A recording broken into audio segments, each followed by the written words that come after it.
Bismillahirrahmanirrahim. Assalamualaikum warahmatullahi wabarakatuh.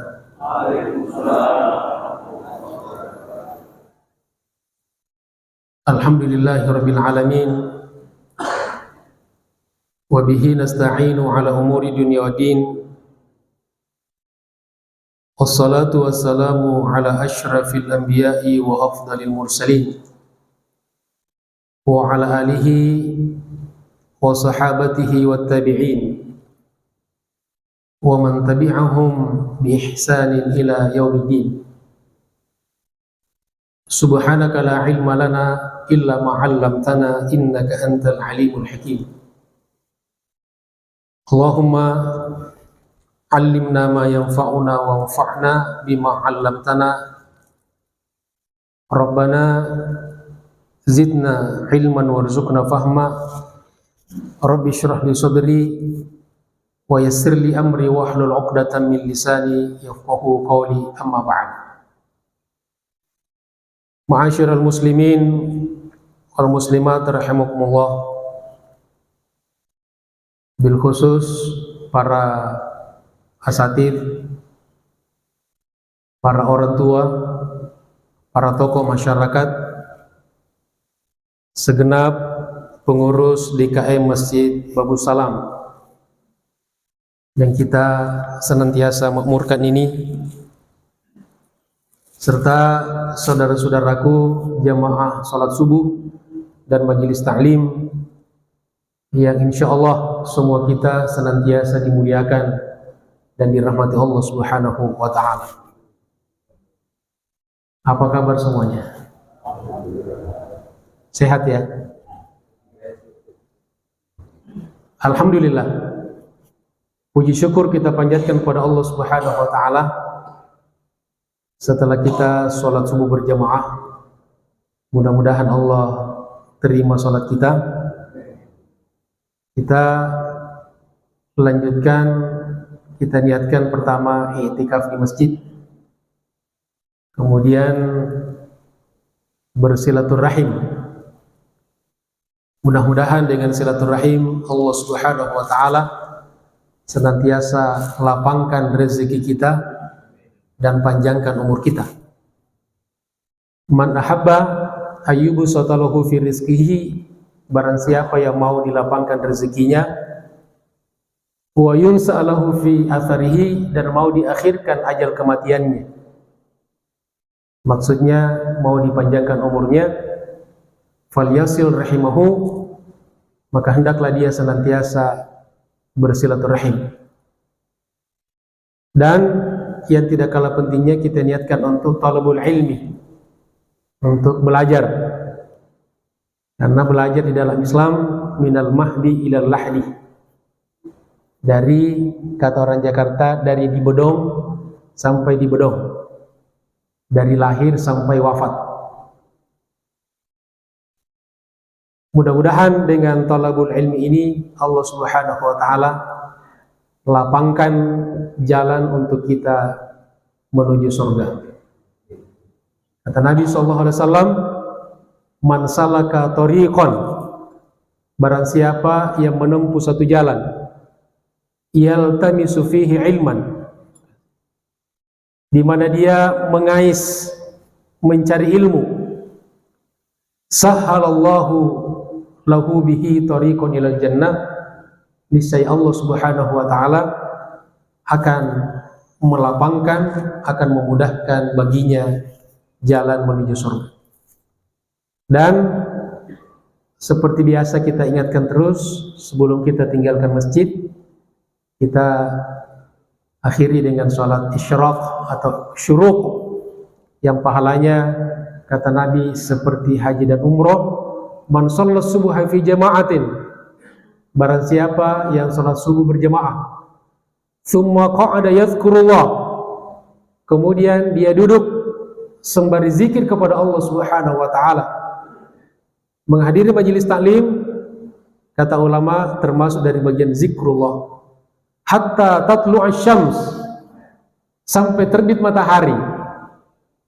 Tsumma shalla raka'atain, kemudian dia sholat 2 rakaat, kana lahu ka ajri hajjatin wa umrah, maka dia mendapatkan pahala seperti haji dan umroh. Nabi menyebutkan 3 kali, tamah, tamah, tamah, sempurna, sempurna, sempurna. Mudah-mudahan insyaallah kita senantiasa, bahkan tiap hari kita bisa mendapatkan pahala haji dan umroh. Tapi yang sudah mendaftar duluan tidak usah dibatalkan ya. Insyaallah mudah-mudahan juga Allah Subhanahu wa taala mudahkan untuk kita semua bisa berangkat haji dan umroh. Amin ya rabbal alamin. Kalau bisa satu rombongan nih, satu masjid bagus salam. Saya diajak enggak? Insyaallah kita berangkat bareng-bareng. Amin ya rabbal alamin.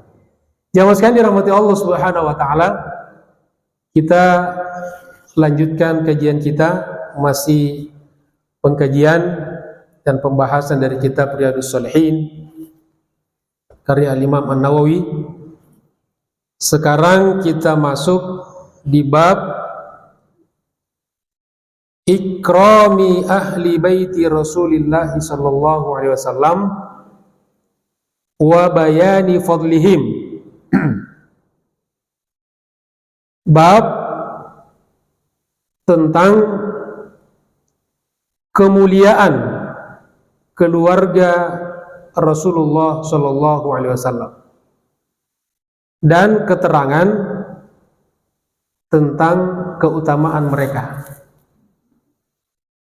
Jadi jamaah sekalian, belakangan ini kita banyak mendengarkan adanya gerakan-gerakan anti kepada para habaib.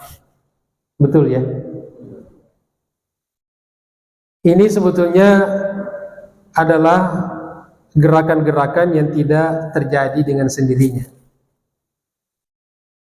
Tetapi ini adalah gerakan yang didalangi orang-orang yang memang tidak cinta kepada dulunya gerakan anti Arab. Jadi kita umat Islam ini ingin dijauhkan dari Arab. Kira-kira mungkin nggak kita dipisahkan dari Arab? Tidak mungkin. Al-Quran berbahasa Arab. Nabi kita orang Arab. Hadits-hadits bahasa Arab. Sahabat Nabi orang-orang Arab, berbahasa Arab. Kitab-kitab Islam yang kita pelajari berbahasa Arab. Jadi tidak mungkin. Bahkan Nabi SAW menyuruh kepada kita umatnya untuk mencintai bahasa Arab, untuk cinta kepada bahasa Arab. Dalam hadis riwayat At-Tirmidzi, kata Nabi, "Ahibbul Araba li thalathin." Cintailah bahasa Arab itu karena 3. Artinya kalau kita cinta, kita belajar dong. Jadi cintailah bahasa Arab itu karena 3 faktor. Yang pertama, li'annal Qur'ana Arabi. Karena Al-Quran berbahasa Arab.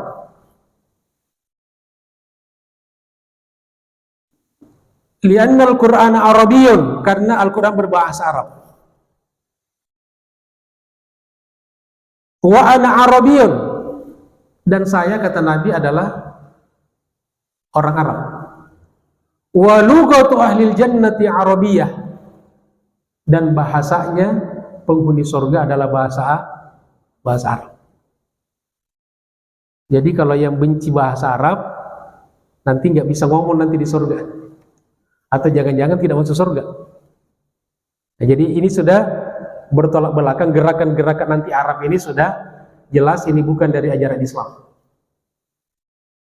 Nah, jangan kita gampang terprovokasi dengan adanya gerakan-gerakan yang kadang-kadang menarik, tapi sebetulnya itu bukan dari Islam. Nah, kemudian belakangan muncul lagi gerakan anti habaib. Gerakan anti habaib. Bahkan ada pembatalan nasab Ba'alawi. Ini sebetulnya tujuannya lagi-lagi untuk menjauhkan kita umat Islam dari hal-hal yang berbau Arab. Karena di dalam sejarah kita tahu bahwa Islam masuk di Indonesia ini juga dibawa oleh orang-orang Arab. Wali Songo itu keturunan Arab. Wali Songo itu dari keturunan Ba'alawi. Jadi kalau ada orang Indonesia membatalkan nasabnya Ba'alawi, berarti dia tidak mengakui Wali Songo itu. Padahal kita disepakati bahwa Wali Songo lah yang menyebarkan Islam di Pulau Jawa. Jamaah sekalian dirahmati Allah Subhanahu wa taala. Oleh karena itu, maka di kajian kita ini ada satu bab dalam Riyadhus Shalihin yang menjelaskan kepada kita tentang kemuliaan atau pemuliaan keluarga Rasulullah SAW, termasuk keturunan-keturunan beliau, dan keterangan penjelasan tentang keutamaan-keutamaan mereka. Seperti biasa, Al-Imam Nawawi selalu memulai setiap bab dengan mengutip ayat-ayat yang berkaitan dengan bab. Di sini beliau mengutip dua ayat dari dua surat yang berbeda. Pertama di surat Al-Ahzab ayat 33. A'udzubillahi minasyaitonirrajim. Innama yuridullah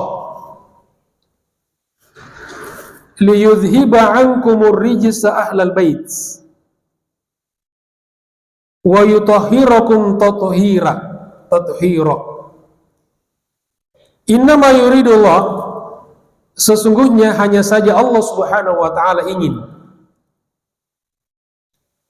liyudhiba ankumur rijsa ahlal bait,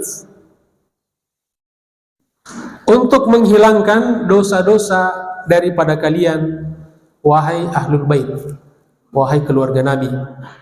Wa yutahhirakum tathira, dan dia Allah Subhanahu wa taala membersihkan kalian sebersih-bersihnya. Kata ulama, ini pertama ayat menunjukkan tentang keutamaan para keluarga baginda Rasulullah sallallahu alaihi wasallam. Yang kedua di surat Al-Hajj ayat 32. A'udzubillahi minasyaitonirrajim. Wa may yu'azzim sya'airallah fa innaha min taqwal qulub. Wa may yu'azzim sya'airallah, dan barang siapa yang mengagungkan syiar-syiar agama Allah, fa innaha min taqwal qulub, maka sesungguhnya dia itu adalah bagian dari ketakwaan hati seseorang, ketakwaan kepada Allah Subhanahu wa taala. Kata ulama, salah satu syiar agama Allah Subhanahu wa taala adalah mencintai keluarga baginda Rasulullah sallallahu alaihi wasallam. Apalagi Ba'alawi yang ada di Indonesia ini adalah sah berdasarkan kesepakatan ulama, ijma ulama. Jadi aneh sekali kalau ada orang yang bukan siapa-siapa tiba-tiba ingin membatalkan nasab. Jangankan nasab keluarga Nabi, keturunan Nabi, nasab orang saja tidak boleh kita batalkan. Kira-kira Bapak Ibu mau nggak dibatalkan nasabnya? Dan orang Arab ini terkenal dengan mereka lebih tahu nasabnya daripada kita. Saya tanya Bapak Ibu, ada nggak yang masih hafal sampai kakeknya yang kelima? Ada nggak kira-kira? Kita, Bapak Ibu, bapaknya, ya, kemudian bapaknya lagi, bapaknya, masih ingat nggak? Masih hafal nggak? Di Arab itu biasa. Jangankan 5 sampai 10 masih mereka rata-rata hafal. Jadi tidak mudah, ya, tidak semudah itu membatalkan nasab seseorang, apalagi nasab keturunan keluarga baginda Rasulullah sallallahu alaihi wasallam. Jamaah sekalian dirahmati Allah Subhanahu wa taala, kemudian di sini ada dua hadis di dalam bab ini. Yang pertama wa an Yazid ibni Hayyan, dari Yazid bin Hayyan. Beliau adalah seorang tabi'in, generasi setelah sahabat. Qala, beliau berkata, intalaqtu ana wa Husain ibnu Sabrah. Saya pergi bersama Husain, bukan sin tapi sod, Husain, ya, Husain bin Sabrah, wa Amru ibni Muslim, dan Amru ibni Muslim. Amru di dalam Sahih Muslim namanya Umar ibni Muslim. Jadi berapa orang ini jamaah sekalian? 3 orang. Jadi Yazid bersama 2 orang, semuanya tabi'in. Ila Zaid ibni Arqam, ke rumah Zaid bin Arqam. Ini sahabat. Falamma jalasna ilaihi, maka tatkala kami duduk bersama beliau di rumahnya, qala lahu Husain, maka Husain, salah satu dari 3 itu, bertanya kepada beliau, berkata kepada Zaid bin Arqam, Zaid bin Arqam. Apa kata beliau? Apa kata Husain? Laqad laqita ya Zaidu khairan katsiran. Sungguh telah kamu mendapatkan kebaikan yang banyak, wahai Zaid. Ra'aita Rasulullah sallallahu alaihi wasallam. Kamu sudah pernah melihat Rasulullah. Itu kebaikan yang luar biasa. Artinya beliau adalah generasi sahabat. Kamu pernah lihat Nabi, lihat Rasulullah. Wa sami'ta hadithahu, kamu pernah mendengarkan hadisnya, pembicaraannya. Wa gazauta ma'ahu, kamu pernah berperang, ikut berperang bersama Nabi. Itu juga satu kebaikan. Jadi dia lihat Nabi, mendengarkan Nabi, ikut berperang bersama Nabi. Wa shallaita khalfahu, dan pernah sholat di belakangnya, menjadi makmum diimami oleh Rasulullah. Itu cuma sahabat. Jadi itu kebaikan-kebaikan. Laqad laqita ya Zaidu khairan katsiran. Lalu Husain mengulangi lagi, sungguh telah engkau mendapatkan kebaikan yang banyak, wahai Zaid. Hadithna ya Zaid ma sami'ta min Rasulillah sallallahu alaihi wasallam.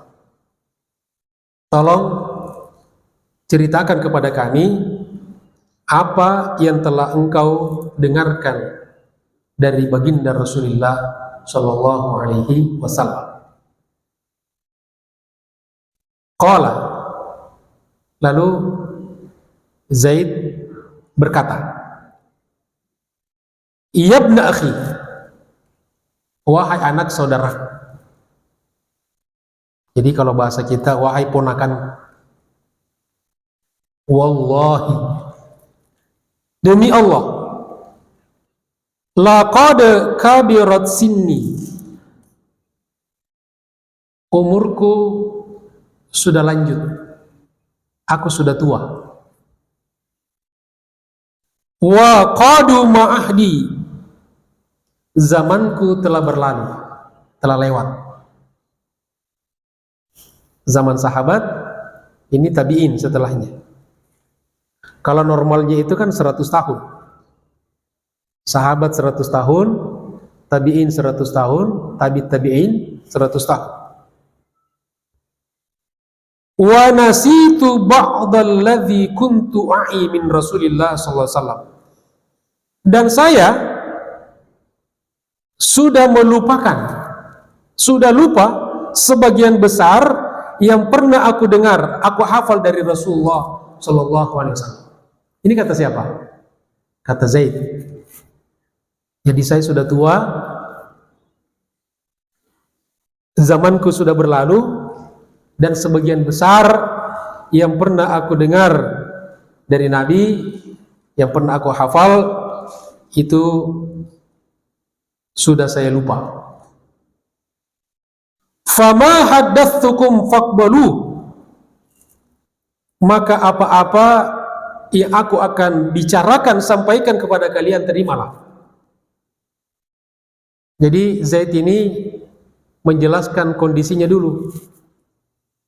Ya, ini orang tua yang bagus, yang baik, yang bijak, berbicara kepada anak muda.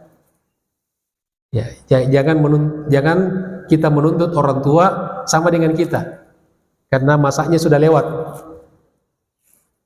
Coba kalau 50 tahun, 20 tahun yang lalu, mungkin sama dengan kita, tapi masalahnya kita belum ada. Wa mala fala tukallifunihi, dan apa-apa yang tidak aku bicarakan pada kalian, maka jangan bebankan kepadaku, jangan nuntut banyak. Beliau sudah menyampaikan, saya sudah banyak lupa. Jadi kalau apa yang saya sampaikan, maka terimalah. Itu sisa-sisa yang saya hafal dari baginda Rasulullah sallallahu alaihi wasallam. Summa qala, kemudian Zaid berkata, qama Rasulullah sallallahu alaihi wasallam yauman fina khatiban. Suatu hari Nabi berdiri menjadi khutbah, menjadi khatib, menyampaikan khutbah kepada kami. Bima in yud'a khumman baina Makkah wal Madinah. Peristiwa ini terjadi di satu tempat antara kota Makkah dan Madinah. Di dalam salah satu catatan syarah itu dikatakan ada jaraknya 3 mil dari Al-Juhfah. Al-Juhfah itu miqat orang-orang yang datang, jemaah haji umrah yang datang dari Yordan, Mesir, namanya Al-Juhfah. Ini tempat Nabi khutbah ketika itu. Dalam hadis ini itu 3 mil jaraknya dari miqat itu. Fahamidallah. Ini masih cerita Zaid ya. Lalu Nabi mengucapkan alhamdulillah. Kalau orang khutbah ya dimulai dengan hamdalah. Wa asna alaih. Lalu beliau memuji kepada Allah. Wa wa'adha, beliau memberikan mau'izah, nasihat. Wa dzakkara, beliau memberikan peringatan. Summa qal, kemudian beliau berkata. Ini siapa yang berkata ini? Summa qala, Nabi. Kemudian beliau sallallahu alaihi wasallam berkata, amma ba'd. Seperti kalau kita khutbah, ceramah ada amma ba'd. Ala ayyuhan nas, wahai sekalian manusia, fa innama ana basyarun, sesungguhnya saya hanyalah manusia. Yushiku ayyatiya rasulu rabbi fa ujib. Tidak lama lagi aku akan kedatangan utusan Allah, dan aku harus menjawabnya. Yaitu apa? Kata ulama, di sini maksudnya kedatangan ajalnya. Rasulur Rabbi, utusan Rabbku, yaitu malakul maut. Kata Nabi, mungkin tidak lama lagi. saya akan dijemput oleh malakul maut. Dan kalau malakul maut menjemput, pasti kita harus ikut. Karena tidak mungkin kita mengelak. Kalau sudah ada SK-nya, tidak bisa dibatalkan lagi. Kalau keputusan MK mungkin masih bisa di otak-atik. Tapi kalau keputusan Allah, malakul maut, kalau sudah ada yang diputuskan, tidak bisa direvisi, tidak bisa dibatalkan. Mungkin nasab bisa dibatalkan, tapi kalau keputusan Allah, ya, kematian seseorang tidak mungkin bisa dibatalkan. Kemudian, wa ana tarikun fikum thaqalaini, dan saya meninggalkan kepada kalian dua hal yang berat. Awwaluhuma, yang pertama, kitabullah, kitab Allah Al-Quran. Fihil huda wan nur, di dalam Al-Quran itu ada petunjuk dan cahaya. Fakhudhu bi kitabillah, ambillah Al-Quran itu, kitabullah, wastamsiku bihi, dan berpegang teguhlah kepadanya. Dengan membacanya, dengan mengerti artinya, dengan membaca tafsirnya, penjelasan-penjelasan ulama tentang ayat-ayat Al-Quran, hafalkannya, dan seterusnya, berpegang teguh. Lalu kata Zaid, fahatha ala kitabillah. Di sini Nabi mendorong, memotivasi untuk senantiasa berkomitmen dengan Al-Quran. Wa raggaba fihi. Kemudian Nabi mendorong umatnya untuk senantiasa berkomitmen dengan Al-Quran. Summa qala. Kemudian Nabi lanjut berkata, wa ahlu baiti. Yang pertama tadi Al-Quran.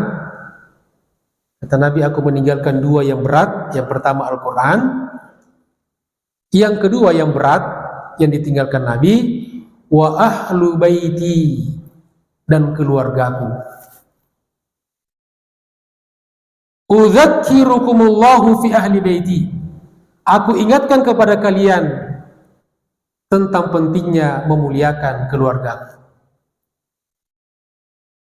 Udzakirukumullah fi ahli baiti. Nabi diulangi dua kali. Aku ingatkan kepada kalian pentingnya memuliakan keluarga. Faqala lahu Husain. Nah, ini sabda Nabi selesai ya, sampai di situ. Lalu faqala lahu Husain. Lalu Husain berkata kepada Zaid. Nabi sudah selesai nih sabdanya. Wa man ahlu baitihi ya Zaid. Siapakah gerangan keluarga Nabi itu wahai Zaid? Alaysa nisa'uhu min ahli baitihi? Bukankah istri-istri beliau adalah keluarga beliau? Qala, Zaid menjawab, nisa'uhu min ahli baitihi. Istri-istri Nabi itu adalah keluarga beliau.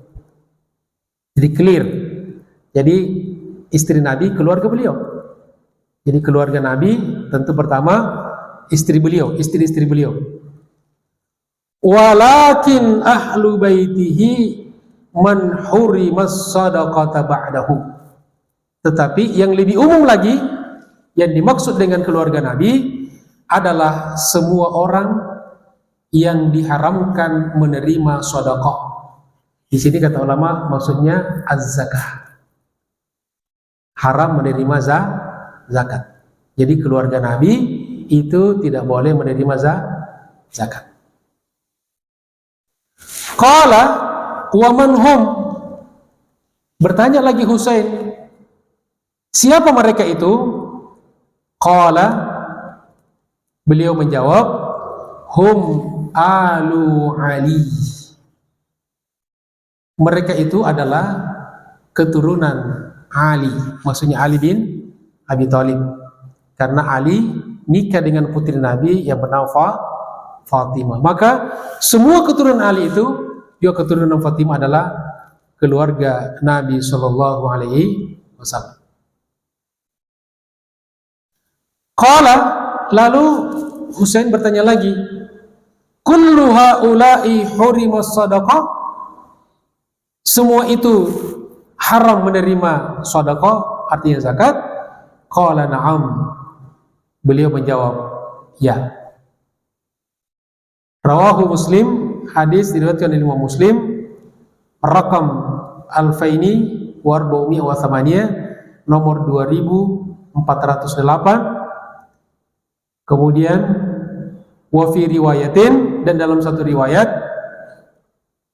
juga masih riwayat Muslim, ala wa inni tarikum fikum thaqalaini ahaduhuma kitabullah wa wahabullah wa man ittaba'u kana 'alal huda wa man tarakahu kana 'ala dhalalatin. Penjelasan dari riwayat pertama hampir sama saja.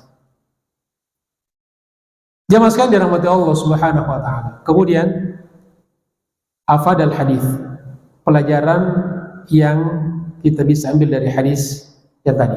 Yang pertama, istihbabus tsana'i 'alal muhadditsi bil awsafil la'iqati lahu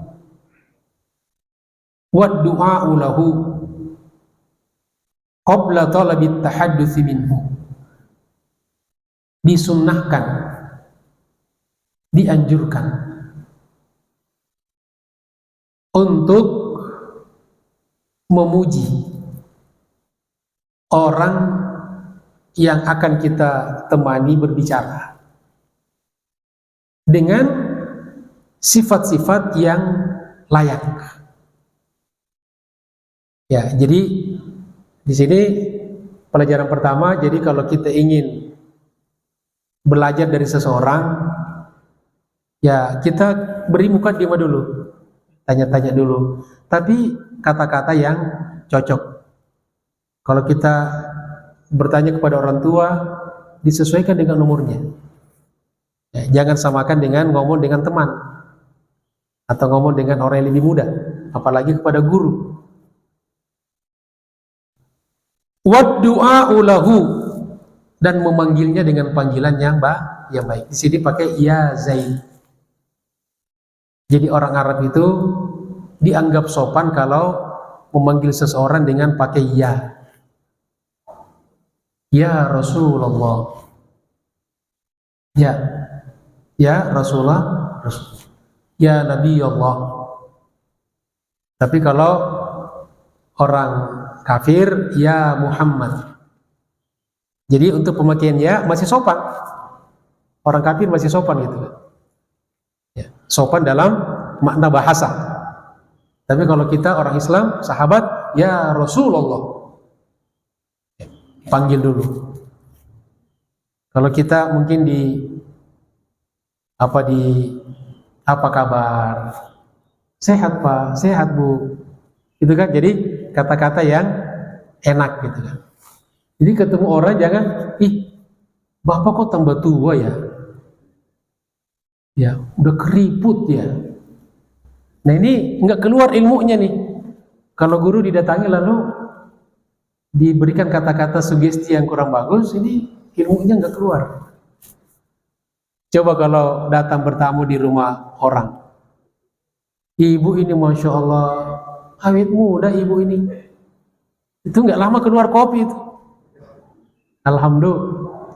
Tapi kalau baru bertemu, ibu kok kayaknya tambah hitam ya, tambah tua ya. Nah, jangankan masa kopi, mungkin diajak ngomong pun tidak. Ya, ini sunnah ya, ngomong dengan orang baik-baikin gitu kan, kasih muqaddimah, pengantar yang layak untuk dia. Kemudian yang kedua jamaah sekalian, al-kibaru madhannatun nisyan. Pelajaran kedua dari hadis tadi, bahwa lanjut usia itu tempatnya identik dengan kelupaan. Ya. Ini jadi jangan heran kalau orang tua kita atau bahkan kita pun yang sudah tua sudah banyak lupa. Itu memang saatnya begitu. Ya. Nah, kok ibu ya banyak lupa sekarang ya? Ibu udah tua. Ya, sadarkan begitu. Ya. Kok bapak makin banyak lupa ya? Ya. Berarti bapak sudah tua. Yang aneh kalau masih muda banyak lupa. Berarti anak muda yang sudah tua.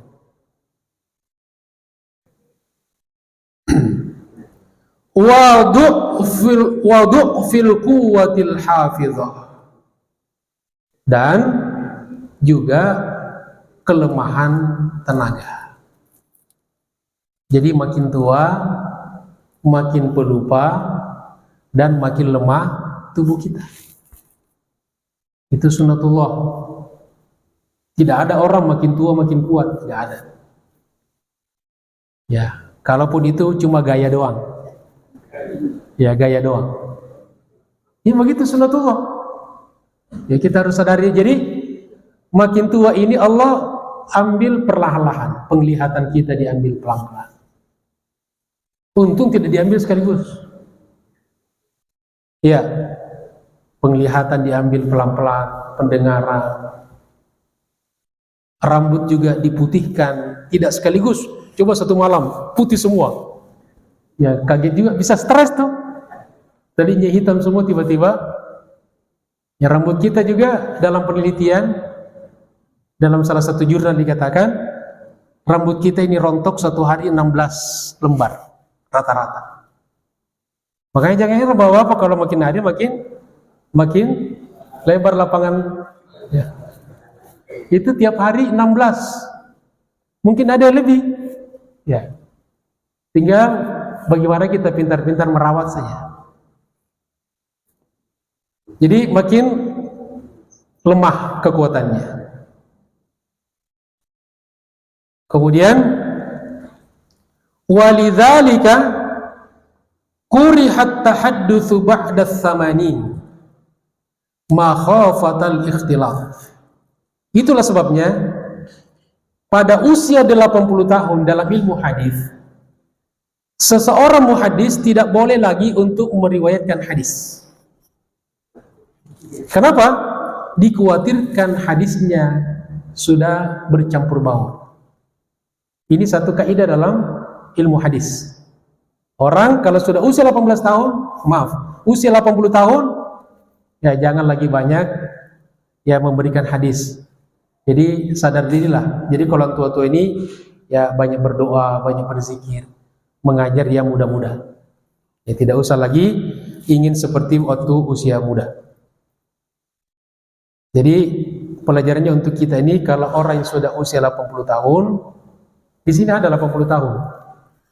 Kayaknya kelihatannya belum ya? Ada? Wah, Masya Allah. Ya, semoga usianya Bapak berkah ya, Masya Allah. Usia 80 tahun tapi masih bisa ke masjid, masih bugar ya, luar biasa. Ya mungkin kita bisa sampai ke 80 tahun. Insya Allah. Ya. Kemudian yang ketiga jemaah sekalian, basyariyatun Nabi sallallahu alaihi wasallam, bahwa Nabi itu adalah manusia biasa. Wa annal mauta ya'tihi kabaqiyatil bashar, bahwa al-maut, kematian, akan datang kepadanya seperti manusia pada umumnya. Nabi juga mengalami sakaratul maut, tapi diringankan. Nabi juga dijemput oleh malakul maut. Kemudian yang keempat jemaah sekalian, al-hathu 'ala tamassuki bi kitabillahi ta'ala, berpegang teguh, dorongan untuk kita berpegang teguh kepada kitabullah, pada Al-Quran, wal amali bi awamirihi, mengamalkan perintah-perintahnya, wa tarki nawahihi, dan meninggalkan larangan-larangannya. Kemudian pelajaran yang kelima, ta'kidul wasaya bi ahli Nabi sallallahu alaihi wasallam. Penegasan wasiat ya yang disampaikan Nabi untuk memuliakan keluarga Nabi. Wa talabi al-inayati bi sya'nihim, dan permintaan Nabi untuk memperhatikan urusan mereka. Jadi orang-orang yang sekarang ingin membatalkan nasab keluarga Nabi yang di Indonesia ini Ba'alawi itu bertentangan dengan wasiat Nabi yang justru ingin Nabi itu menyuruh kita untuk mencintai keluarga Nabi. Jadi ya mas sekalian, mencintai keluarga Nabi itu nanti akan dijelaskan di hadis yang kedua. Wa an ibni Umar radhiyallahu anhuma, dan dari Abdullah bin Umar, semoga Allah meridai keduanya. An Abi Bakr as-Siddiq, dari Abu Bakar as-Siddiq radhiyallahu anhu, mauqufan alaih. Ini hadis mauquf. Jadi kalau hadis mauquf itu berarti hanya sampai di tataran sahabat. Kalau marfu berarti sampai kepada Nabi. Kalau maqtu itu sampai kepada tabi'in. Mauqufan alaihi, mauquf artinya perkataan Abu Bakar Siddiq, annahu qala, sesungguhnya beliau berkata, urqubu Muhammadan sallallahu alaihi wasallam fi ahli baitihi. Makna kata ulama, apa yang dimaksud dengan urqubu? Urqubu ra'uhu, peduli kepada mereka, jaga mereka. Wahtarimuhu, muliakan mereka. Wa akrimuhu, dan hormati mereka. Fi ahli baitihi, di dalam keluarga Nabi. Jadi kata Abu Bakar Siddiq, jaga, hormati, muliakan para keluarga Nabi Muhammad sallallahu alaihi wasallam. Rawahul Bukhari, hadis ini diriwayatkan oleh Al-Bukhari, rakam 1,713, nomor 2713. Hafadz al-hadis, pelajaran dari hadis. Yang pertama, ta'zimu ahli baitin Nabi sallallahu alaihi wasallam, pengagungan terhadap keluarga Nabi sallallahu alaihi wasallam. Wa hubbuhum wa muwalatuhum, pentingnya mencintai mereka dan loyalitas kepada mereka, loyal kepada mereka. Ma'a wala isairi man amaratis syari'atul islamiyah bimualatihi, dan termasuk semua orang yang diperintahkan oleh syariat Islam untuk kita memberikan loyalitas kepada mereka, minas sahabati, dari golongan sahabat, wal ulama al-amilin, dan para ulama. Yang kedua, mahabbatu alin Nabi sallallahu alaihi wasallam, mencintai keluarga Nabi sallallahu alaihi wasallam, innama takunu bittiba'i hudan Nabi sallallahu alaihi wasallam, itu dilakukan dengan cara mengikuti petunjuk Nabi sallallahu alaihi wasallam. Itu yang pertama ya. Jadi mencintai Nabi, mencintai keluarga Nabi artinya mengikuti petunjuk Nabi sallallahu alaihi wasallam. Wat takhalluqi bi akhlaqi ahli baitihi, dan berakhlak dengan akhlak keluarga Nabi. Wa laisa hubban atifiyan mujarradan, bukan sekedar cinta perasaan saja. Yuaddi ilal mughala, yang bisa menyeret, membawa kepada berlebih-lebihan, ya, jadi melampaui batas. Wa rubbama ila syai'in mahdurin fil Islam, dan bisa jadi justru membawa kepada sesuatu yang dilarang di dalam Islam. Fal mahabbatu hiyal ittiba' wal iqtida. Maka cinta itu adalah mengikuti dan mencontohi, la mujarrad da'wah, tidak cukup dengan hanya pengakuan, wallahu a'lam. Jadi jamaah sekalian, kata ulama, kita kesimpulannya diperintahkan untuk mencintai keluarga Nabi. Nah, bagaimana caranya? Tentu disesuaikan dengan kondisinya. Kalau keluarga keturunan Nabi itu, ya katakanlah kita sekarang ini kan habaib. Kalau kira-kira sebelum 150 tahun yang lalu dikenal dengan Sayyid, ya, Syarif.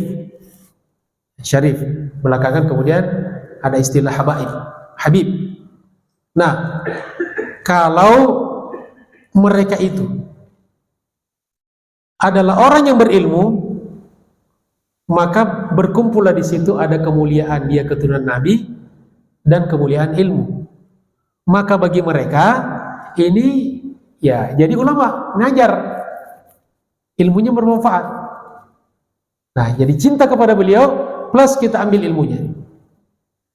Adapun keturunan Nabi, karena tidak semua orang yang keturunan Nabi ini berilmu.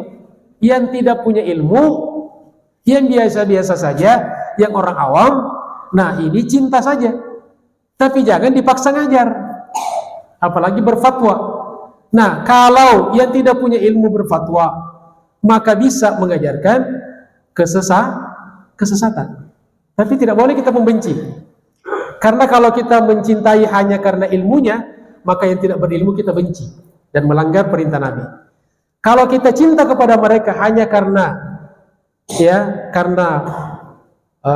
karena kegantengannya misalnya, maka kasihan yang jelek. Kita cuma cinta yang ganteng saja, yang jelek kita, nah ini melanggar perintah Nabi. Jadi cinta pun harus proporsional. Kalau ulama kita tempatkan sebagai keturunan Nabi yang ulama, tetapi kalau yang tidak ulama jangan dipaksakan ditempatkan dia sebagai ulama. Demikianlah jemaah sekalian pelajaran kita pada pagi hari ini, mudah-mudahan bermanfaat. Terima kasih atas segala perhatiannya. Mohon maaf atas segala kekurangannya. Billahi taufiq wal hidayah. Allahul muwaffiq ila aqwamit thariq. Tsumma assalamu alaikum warahmatullahi wabarakatuh.